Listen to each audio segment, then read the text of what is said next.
Hello friends, good morning to all of you. I am Juhi Khatun and welcome back on our YouTube channel SKB Mantu Sir. तो dear viewers, आज भी मैं आपके साथ एक धमाकेदार वीडियो के साथ प्रेजेंट हूँ। इस वीडियो में मैं आप लोगों को पोषक पदार्थ पढ़ाने वाली हूँ जो न्यूट्रिएंट्स के नाम से आप लोग जानते हैं। पोषक पदार्थ जानना बहुत ही जरूरी है आपके स्वास्थ्य के लिए। आपका जो शरीर है जो स्वस्थ है या नहीं है, या आपके शरीर के लिए क्या करना चाहिए ताकि आप स्वस्थ रह सकें। इस वीडियो में आप पूरा जानेंगे और ट्रिक से बहुत सारी चीजों को समझेंगे। तो चलिए बिना देर किए शुरू करते हैं। शुरू करने से पहले आपसे रिक्वेस्ट करना चाहती हूँ, यदि आप हमारे चैनल पर नए हो तो हमारे चैनल को सब्सक्राइब कर, लाइक कर, वीडियो को शेयर करना ना भूले। तो चलिए शुरू करते हैं। ओके, तो डियर व्यूअर्स, चलिए पोषक पदार्थ को समझ लेते हैं। What is the mean by nutrients, है ना। न्यूट्रिएंट्स के क्या कार्य हैं आपके शरीर में, क्या कार्य है ताकि आपका शरीर स्वस्थ रहता है, बुलंद रहता है, एनर्जेटिक रहता है, क्या जरूरी है आपके शरीर के लिए, उसको समझिए। अब देखिए, पोषक तत्व वह रसायन है, पोषक तत्व एक प्रकार का रसायन है जो जीवों को पोषण प्रदान करते हैं और उनके शरीर को समृद्ध बनाते हैं। यानी पोषक पदार्थ जो है एक पदार्थ का रसायन है जो आपके शरीर में अगर आप उसको सेवन करते हैं तो आपके शरीर में पोषण प्रदान करते हैं और प्लस आपके शरीर को समृद्ध बनाते हैं, यानी कंप्लीट करते हैं। यानी पोषक तत्वों के बिना हमारा जो शरीर है, मनुष्य का जो शरीर है वो अनकंप्लीट है, यानी कंप्लीट नहीं है। ओके, यानी पोषक तत्वों के बिना हमारा शरीर समृद्ध नहीं बन सकता है। ओके, अब देखिए यहाँ पे यह ऊतकों का निर्माण और उनकी मरम्मत करते हैं। ठीक है, तो ये शरीर के ऊतक के बारे में अगर आपको अच्छे से जानकारी ना हो तो वीडियो में कमेंट कर सकते हैं, मैं ऊतक के ऊपर एक वीडियो बना सकती हूँ। ओके, तो यहाँ पे देखिए शरीर के ऊतक और उनकी मरम्मत करते हैं। यानी जैसे मान लीजिए कि आपके शरीर जो कट जाते हैं, घाव होता है, ऑपरेशन होता है, या आपके हड्डी टूट जाते हैं, ये सब चीज आपको डॉक्टर क्यों सजेस्ट करते हैं। जब आपकी हड्डी टूटती है तो आप दूध ज्यादा पीजिए, अंडे खाइए, नॉनवेज खाइए, ये सब क्यों बोलता है डॉक्टर, ताकि आपको न्यूट्रिएंट्स ज्यादा से ज्यादा मिले, पोषक तत्व ज्यादा से ज्यादा मिले और आपके शरीर में जहां भी टूटा फूटा कटा हुआ हो वो मरम्मत हो सके। यानी हमारे शरीर में न्यूट्रिएंट्स का कार्य है शरीर को मरम्मत करना, टूटी हुई हड्डियों को, घाव को, ये सारी चीज को भरने का कार्य पोषक तत्व करता है। तो हमें इसे ध्यान रखना चाहिए। ओके, अब देखिए, why does need of nutrients for our body, यानी न्यूट्रिएंट्स जो है हमारे बॉडी के लिए क्यों आवश्यक है। अब देखिए, पोषक पदार्थ से जीवों में विभिन्न प्रकार की बायोलॉजिकल फंक्शन को संचालित करने के लिए आवश्यक है।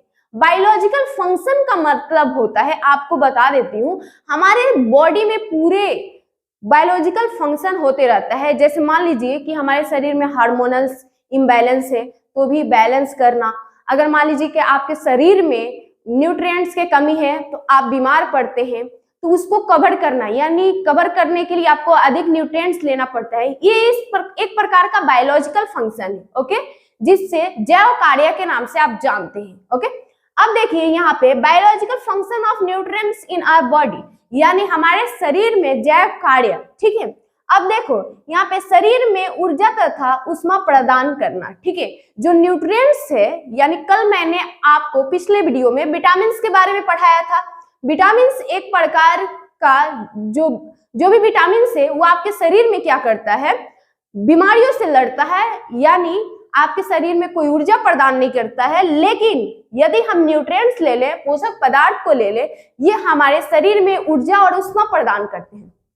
अब कहिएगा ऊष्मा कैसे, हमारे शरीर में ऊष्मा इसलिए प्रदान करते हैं क्योंकि हमारे स्किन के नीचे जो क्या होता है, वसा जमता है, यानी जो आपके स्किन होता है, चमड़े के नीचे क्या होता है, वसा जमता है, वो आपके शरीर के तापमान को बैलेंस करके रखते हैं। यानी आपके ठंड में भी जो शरीर का तापमान बैलेंस रहता है वो क्या होता है, पोषक तत्व यानी वसा के जरिए ही। यानी पोषक तत्वों में वसा आता है, कार्बोहाइड्रेट आता है और प्रोटीन आता है। ओके, तो ये सब चीज है। तो ये क्या करता है, शरीर में ऊर्जा तथा ऊष्मा प्रदान करता है। अब देखिए, सबसे ज्यादा ऊर्जा आपको क्या मिलेगा, देखिएगा आप लोग जिम वाले लोग को, वो क्या करते हैं, सोयाबीन खाते हैं, सोयाबीन जो पानी में डाल देते हैं सुबह उठकर खाते हैं, क्योंकि उसमें 42% 44% तक क्या होता है, उसमें आपको न्यूट्रिएंट्स यानी उसमें उतना ज्यादा आपको प्रोटीन मिलता है, यानी बहुत अधिक प्रोटीन मिलने के कारण आपको एनर्जी ज्यादा मिलता है। तो जिम करने वाले लोग, दौड़ने वाले लोग, जितने भी आर्मी वगैरह की तैयारी करते हैं, ये सब लोग उस चीज का सेवन करते हैं ताकि उनके शरीर में ज्यादा ऊर्जा बने रहे। यदि आप भी इस सब चीजों का स्टूडेंट हैं, योगा का, या आप जिम करते हैं या कोई चीज का फिजिकल तैयारी कर रहे हैं, उसमें आप इन सारी चीजों का सेवन जरूर करें और अपने शरीर को एनर्जेटिक बनाएं। ओके, अब देखिए यहाँ पे उपापचयी क्रियाएं यानी मेटाबॉलिक एक्शन, ठीक है, आपके शरीर में मेटाबॉलिक एक्शन भी होता है, किस कारण से, न्यूट्रिएंट्स के कारण ही होता है। ओके, अब थर्ड नंबर पे यहाँ पे देखिए शरीर की टूटी फूटी हुई जगह को क्या करना, मरम्मत करना। जैसे मान लीजिए, इससे पहले ही मैंने बता दिया था, यदि आपकी हड्डी टूट जाते हैं तो डॉक्टर बोलते हैं दूध पियो, अंडे खाओ, मांस मछली खाओ, उन सारी चीजों में आपको प्रोटीन अधिक मिलते हैं, जिसके कारण से आपके टूटी फूटी हड्डियां जो है जल्दी मरम्मत हो जाती है। ओके, इनका कार्य जो है हड्डियों को टूटने फूटने पर मरम्मत करना, आपके शरीर में जहां कटना फटना उसको मरम्मत करना, सही करना। यदि आपकी इन सारी चीजों के शरीर में कमी है तो आपकी हड्डी अगर टूटती है तो जल्दी वो जुटती नहीं है। यदि आपके शरीर में घाव होता है, जल्दी ठीक नहीं होता है, इसका भी पहचान क्या है, आपके शरीर में न्यूट्रिएंट्स की कमी है। ओके डियर व्यूअर्स, हम लोग जाने पोषक पदार्थ क्या होता है। अब हम लोग जानेंगे पोषक पदार्थ से आपको क्या क्या प्राप्त होता है और पोषक पदार्थ आपको कहाँ से प्राप्त होता है। ओके, तो सबसे पहले आप लोग देखेंगे पोषक पदार्थ से कार्बोहाइड्रेट, वसा, उसके बाद से प्रोटीन आपको प्राप्त होता है। ठीक है, पोषक पदार्थ से कार्बोहाइड्रेट, वसा और प्रोटीन प्राप्त होता है। ओके, वसा यानी फैट इसे बोलते हैं। ठीक है, आपके बॉडी में जो फैट, चर्बी की मात्रा होती है वो वसा की मात्रा होती है। ओके, अब देखिए यहाँ पे ये एक इंसान है। ठीक है, इंसान को अगर कार्बोहाइड्रेट, प्रोटीन और वसा प्रॉपर मिले तो इसका शरीर जो होता है ना बहुत एनर्जेटिक होता है। यानी इन तीनों चीजों में सबसे अधिक जो मात्रा मिलता है ऊर्जा का, वो कार्बोहाइड्रेट से आपको मिलता है। ठीक है, कार्बोहाइड्रेट की मात्रा, कार्बोहाइड्रेट से आपको एनर्जी 70 से 75% तक मिलता है। यानी जैसे मान लीजिए एक गाड़ी को चलाने के लिए फ्यूल की जरूरत है, यानी फ्यूल खत्म होता है तो गाड़ी सही से चल नहीं पाता है, यानी गाड़ी रुक जाता है। उसी प्रकार से अगर शरीर को चलाना है, एनर्जेटिक रखना है, तो इससे कार्बोहाइड्रेट चाहिए। यानी कार्बोहाइड्रेट आपके शरीर में फ्यूल की तरह कार्य करता है, यानी आपको एनर्जी प्रदान करता है। ओके, अब देखिए यहाँ पे कार्बोहाइड्रेट होता क्या है, यानी कार्बोहाइड्रेट होता क्या है इसको समझना है। जब कार्बन, हाइड्रोजन, ऑक्सीजन को 1:2:1 में मिला दिया जाता है, इससे जो पदार्थ बनता है उसे हम कार्बोहाइड्रेट के नाम से जानते हैं। ओके, यानी जब कार्बन, हाइड्रोजन, ऑक्सीजन को 1:2 और 1 में मिला देते हैं, जो पदार्थ आपको प्राप्त होता है उसे हम कार्बोहाइड्रेट के नाम से जानते हैं। ओके, अब देखिए आगे हम लोग जानेंगे कुछ नोट से स्पेशल, इसका आप लोग स्क्रीनशॉट लेते रहेंगे ताकि आपको आगे चल के क्वेश्चन सॉल्व करने में बहुत ज्यादा आसानी होगी। अब देखिए शरीर का 70 और 75% ऊर्जा कार्बोहाइड्रेट से ही प्राप्त होता है। ठीक है, अब देखिए कार्बोहाइड्रेट से ही प्राप्त होता है। अब या कार्बोहाइड्रेट का स्रोत क्या है या कार्बोहाइड्रेट का रूप क्या है। ठीक है, अब देखिए ग्लूकोज, फ्रुक्टोज, ग्लूकोज, उसके बाद सुक्रोज, मोल्टोज, उसके बाद से लैक्टोज, ये सब कार्बोहाइड्रेट के रूप है। ठीक है, कौन कौन से, ग्लूकोज, फ्रुक्टोज, ग्लैक्टोज, सुक्रोज, मोल्टोज और लैक्टोज, ये पूरे चीज क्या है जी, कार्बोहाइड्रेट का स्वरूप है। ओके, अब देखिए इन सब में ग्लूकोज सबसे जल्दी ऊर्जा प्रदान करता है। यानी जब आप ग्लूकोज की मात्रा शरीर में लेते हैं, आपको जल्दी ऊर्जा प्रदान होता है, यानी आपके शरीर में जल्दी ऊर्जा आता है। आप ध्यान दीजिएगा, जब आपको उल्टी होती है, आपकी पेट खराब हो जाती है, उस टाइम में आपको डॉक्टर सजेस्ट करते हैं कि आप ग्लूकोज की मात्रा लें, क्योंकि उस टाइम में आपके शरीर से बहुत सारी पानी जो होती है बाहर निकल गई होती है, जिसके कारण से आपको डिहाइड्रेशन हो जाती है या डिहाइड्रेशन फील होती है। उस टाइम में आपको ग्लूकोज लेने से आपके शरीर में एनर्जी आती है, इसीलिए डॉक्टर सजेस्ट करते हैं कि आप ग्लूकोज लीजिए ताकि आप जल्दी कवर कर पाएंगे या आपको जल्दी एनर्जी मिलेगी। ओके, तो ग्लूकोज सबसे जल्दी क्या करता है, एनर्जी प्रदान करता है शरीर को। ओके, अब देखिए फ्रुक्टोज हमें शहद से प्राप्त होता है। फ्रुक्टोज एक ऐसा कार्बोहाइड्रेट है जो हमें शहद से प्राप्त होता है, यानी हमें शहद भी खाना बहुत ज्यादा जरूरी है। यानी यही तो है, जब आप शहद लेते हैं या आप शहद चेहरे पे लगाते हैं तो आपके चेहरे जो होते हैं ग्लो करते हैं। ओके, कुछ स्पेशल नोट्स भी हैं इसके बारे में, कार्बोहाइड्रेट के बारे में। कार्बोहाइड्रेट न्यूक्लिक अम्ल का निर्माण करते हैं, यानी आपके शरीर में कार्बोहाइड्रेट न्यूक्लिक अम्ल का निर्माण करते हैं जो अनुवांशिक गुणों को एक पीढ़ी से दूसरे पीढ़ी तक ले जाते हैं। एक पीढ़ी से दूसरे पीढ़ी तक ले जाने का मतलब होता है यदि आप पेरेंट्स हैं तो आपके बच्चे में भी उसका गुण जाने का कारण है कार्बोहाइड्रेट। यानी कार्बोहाइड्रेट जो होता है न्यूक्लिक अम्ल का निर्माण करता है, न्यूक्लिक अम्ल का निर्माण करता है जो आपके गुण आपके बच्चे में ले जाते हैं, यानी एक पीढ़ी से दूसरी पीढ़ी में ले जाने का सबसे बड़ा कारण है कार्बोहाइड्रेट। ओके डियर व्यूअर्स, हम लोग कार्बोहाइड्रेट के बारे में जाने। अब हम लोग जानेंगे यहाँ पे प्रोटीन के बारे में। सबसे पहले कार्बोहाइड्रेट के बारे में कुछ नोट्स छूट गया था, उसको मैं बता देती हूँ ताकि कोई भी क्वेश्चन आपका छूटे नहीं कंपटीशन एग्जाम के लिए। अब देखिए यहाँ पे देखिए कार्बोहाइड्रेट का स्रोत, एक चीज छूट गया था मेरा, मैं बता दे रही हूँ। कार्बोहाइड्रेट का स्रोत जो होता है गेहूं, चावल, बजरा, आलू, शकरकंद, सलजम और प्लस में शहद आदि से प्राप्त होता है। ओके, यानी कार्बोहाइड्रेट आपको इन सारी चीजों से मिल जाता है। यानी जिनको शुगर है बीमारी, आप अगर जानेंगे तब तो इन सारी चीजों से परहेज कर पाएंगे। यानी आप देखिए गेहूं, चावल, बजरा, आलू, शकरकंद, सलजम वगैरह जो है ये शुगर की बीमारी वाले लोग के लिए खतरा है। यानी उनके शरीर में यदि कार्बोहाइड्रेट की मात्रा बढ़ती है तो उनको शुगर मतलब उनका शुगर और भी अधिक बढ़ता है, और शुगर अधिक बढ़ता है तो आप बीमार पड़ते हैं। अगर अधिक बीमार पड़ते हैं, अगर अधिक शुगर बढ़ जाता है तो आप कोमा में भी जा सकते हैं। ओके, तो आप इनका ध्यान जरूर रखें। अब देखिए अब हम लोग जानेंगे प्रोटीन के बारे में। ठीक है, प्रोटीन क्या है? प्रोटीन एक कार्बनिक यौगिक है। प्रोटीन क्या है? एक कार्बनिक यौगिक यानी केमिकल कंपाउंड है जो 20 अमीनो अम्ल से मिलकर बना होता है। ठीक है, कितने अमीनो अम्ल से बनकर मिलकर बना होता है? 20। 10 आपके शरीर से पूरा हो जाते हैं, 10 आपको प्रोटीन से पूरा होते हैं, यानी पूरे 20 अमीनो अम्ल से मिलकर बने होते हैं। Okay, protein. अब देखिए प्रोटीन का कार्य यानी फंक्शन ऑफ प्रोटीन। ओके, अब देखिए शरीर में ऊर्जा प्रदान करना और शरीर की मरम्मत करना। मरम्मत मतलब आप समझ रहे हैं ना, यानी आपके जो सेल्स डैमेज हो गए हैं, आपके बाल में डैंड्रफ होने के कारण क्या है, आपके स्कल्प जो है उसका जो सेल्स है वो डैमेज हो जाता है, जिसके कारण से आपको डैंड्रफ हो जाता है। आपके चेहरे का जो स्किन है इसमें भी क्या होता है, आपके सेल्स डैमेज हो जाते हैं तो आपके चेहरे रूखापन दिखते हैं। इन सारी चीजों को मरम्मत करने का कार्य कौन करता है? प्रोटीन। अगर आप प्रोटीन सही से लेते हैं तो आपकी स्किन भी हेल्दी होगी और प्लस में आपको कहीं कटे फटे तो वो जल्दी मरम्मत हो पाएगा। ओके, तो इन सारी चीजों को पूरा करने का कार्य करता है प्रोटीन। ठीक है, अब देखिए नोट में कुछ और भी है। यहाँ पे देखिए सोयाबीन और मूंगफली में सबसे अधिक प्रोटीन प्राप्त होता है। यानी आपसे क्वेश्चन पूछा जाएगा कि सबसे अधिक आपको प्रोटीन कहाँ से मिलता है, तो सोयाबीन और मूंगफली बोलेंगे।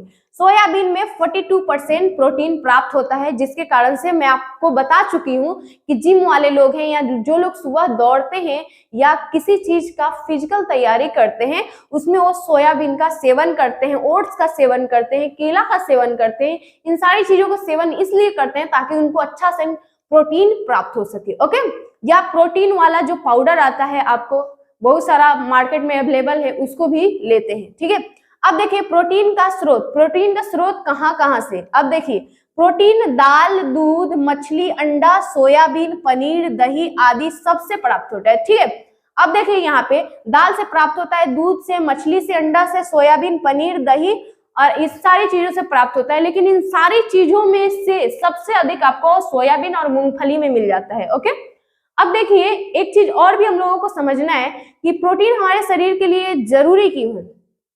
यानी जरूरी आप समझ लिए कि हमारे स्किन को मरम्मत करना, मतलब अगर घाव वगैरह हो जाए उसको मरम्मत करना, इन सारी चीजों के लिए हमें प्रोटीन चाहिए और इनसे हमें काफी ऊर्जा मिलता है। यानी शरीर में प्रोटीन से ही काफी ज्यादा ऊर्जा प्राप्त होता है। ओके, तब हम लोग जानेंगे वसा के बारे में कि वसा क्या करता है। ठीक है, हम लोग प्रोटीन के बारे में अच्छे से अध्ययन कर लिए, अब हम लोग वसा के बारे में अच्छे से अध्ययन करेंगे। वसा को इंग्लिश में हम लोग फैट्स बोलते हैं।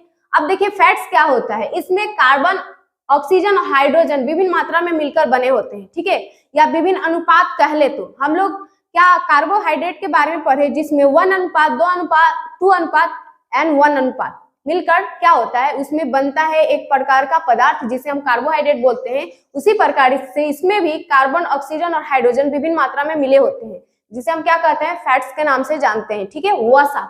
अब देखो यहाँ पे वसा की पहचान कैसे किया जाए, ठीक है, तो वसा का पहचान करने के लिए सबसे अच्छा ट्रिक ये है कि वसा 20 डिग्री सेल्सियस पर जब ठोस अवस्था में मिलता है तो आपका वसा कहलाता है। यदि 20 डिग्री सेल्सियस पे ये चीज अगर द्रव अवस्था में पाया जाए, जिसे तेल के नाम से जानते हैं आप, जैसे सरसों तेल हो गया, रिफाइंड तेल हो गया, ये सारा चीज क्या होता है 20 डिग्री सेल्सियस पे द्रव अवस्था में रहता है, लेकिन जो वसा है वो 20 डिग्री सेल्सियस पे ठोस अवस्था में रहता है। ओके, अब देखिए यहाँ पे, इसीलिए तो अगर आप धूप में जाते हैं तो धूप में जाने के बाद अधिक आपके शरीर का ताप बढ़ते हैं, ताप बढ़ने के बाद बहुत ज्यादा पसीना होता है, पसीना के जरिए आपके शरीर से वसा भी निकलता है, जिसके कारण से आपके शरीर चिपचिपे हो जाते हैं क्योंकि वो ठोस अवस्था से द्रवीय अवस्था में आने लगते हैं, इसीलिए आपको ज्यादा गर्मी भी महसूस होता है। ओके, अब देखिए सामान्य व्यक्ति को 20 से 30% ऊर्जा वसा से प्राप्त होता है, ठीक है, 20 से 30% ऊर्जा वसा से प्राप्त होता है। अब देखिए वसा की कमी से स्किन रूखी हो जाती है और वजन कम हो जाता है। ये भी मैं बताई थी कि जब वसा आपके बॉडी में कम हो जाए तो आपके स्किन जो होते हैं रूखी हो जाती है, यानी स्किन अच्छा नहीं दिखता है, ऐसा लगता है कि पूरा ड्राइनेस आ गया हो, और आपके वजन भी घटने का कारण क्या है, वसा है। ओके, अब देखिए वसा का कार्य यानी फंक्शन ऑफ फैट्स। ओके, अब देखेंगे शरीर को ऊर्जा प्रदान करती है, ठीक है, वसा जो है शरीर को ऊर्जा प्रदान करती है, स्किन के नीचे जमा होकर तापों को नियंत्रण करने का काम करती है, ठीक है। अब मैं आपको पहले ही बता दी थी कि स्किन जो होता है उसके नीचे वसा जमता है, जमने के पश्चात आपके बॉडी का पूरा तापमान बैलेंस करके रखता है। एक नॉर्मल इंसान को 98 फ़ारेनहाइट तापमान होता है उसके बॉडी में। ओके, इसके कारण से उसे कुछ बुखार वगैरह महसूस नहीं होता है, यदि उससे ज्यादा बढ़ता है तो उसे बुखार महसूस होता है। ओके, अब देखिए यहाँ पे वसा शरीर के अंगों को चोट से बचाती है, ठीक है। वसा एक ऐसा जो पदार्थ है जो आपके स्किन के लेयर के नीचे उपस्थित होता है और चोट लगता है तो चोट लगने से उसे बचाती है, यानी हम लोगों को हमेशा थोड़ा बहुत चोट लगते रहता है, उस सारी चीजों से प्रोटेक्ट कौन करता है, यानी वसा ही करता है। ओके, अब देखेंगे यहाँ पे कुछ स्पेशल नोट्स भी है, ठीक है, कुछ स्पेशल नोट्स है यहाँ पे देखेंगे आप लोग कि प्रोटीन, कार्बोहाइड्रेट और वसा के बारे में, ठीक है, प्रोटीन, कार्बोहाइड्रेट और वसा के बारे में, ठीक है। अब देखेंगे आप लोग कि स्पेशल नोट्स इसमें एक चीज है कि प्रोटीन जो है, कार्बोहाइड्रेट जो है और वसा है, इसमें देखना है 1 ग्राम अगर आप प्रोटीन को लेकर जलाते हैं तो आपको 4.1 किलो कैलोरी ऊर्जा प्राप्त होता है, ठीक है, यानी 1 ग्राम जब प्रोटीन जल जाता है तो 4.1 किलो कैलोरी आपको ऊर्जा प्राप्त होता है। या यहाँ पे देखेंगे कार्बोहाइड्रेट 1 ग्राम जलता है तो 4.2 किलो कैलोरी आपको ऊर्जा प्राप्त होता है, ठीक है। अब वसा 1 ग्राम जलता है तो 9.2 किलो कैलोरी ऊर्जा प्राप्त होता है, यानी सबसे ज्यादा कार्बोहाइड्रेट और आपको वसा क्या करते हैं, ऊर्जा प्रदान कराते हैं आपके शरीर में। तो आपका आज का टॉपिक यही मैं एंड करती हूँ। मैं इससे रिलेटेड कुछ क्वेश्चन दे देती हूँ जिसका आंसर आपको कमेंट बॉक्स में देना है। आज मैं उसका आंसर नहीं बताऊंगी, कल मैं कमेंट जरूर पढ़ूंगी कि आप लोगों ने उसका आंसर दिया या नहीं, तब तक वेट कीजिए। डियर व्यूअर्स, जैसे कि मैं आप लोगों को बोली थी कि आपको मैं क्वेश्चन सीरीज दूंगी, तो यहाँ पे मैंने कुछ क्वेश्चन दे दिया है जिसका आंसर आप कमेंट बॉक्स में देना है। फर्स्ट क्वेश्चन जो है, शहद में कौन सा कार्बोहाइड्रेट उपस्थित होता है। दूसरा यहाँ पे देखेंगे सबसे अधिक प्रोटीन किस पोषक पदार्थ में मिलता है। तीसरा क्वेश्चन ये है कार्बोहाइड्रेट का क्या कार्य है। चौथा क्वेश्चन है कार्बोहाइड्रेट कौन कौन से पोषक पदार्थ से प्राप्त होते हैं। उसके बाद से पांचवा जो है वसा का क्या कार्य है। यानी आपको टोटली 5 क्वेश्चन दिया गया है जिसका आंसर आपको कमेंट बॉक्स में देना है। आप चाहें तो इसका स्क्रीनशॉट ले सकते हैं। ओके, तब तक के लिए धन्यवाद। आप ऐसे ही हमें सपोर्ट करते रहिए। Bye bye.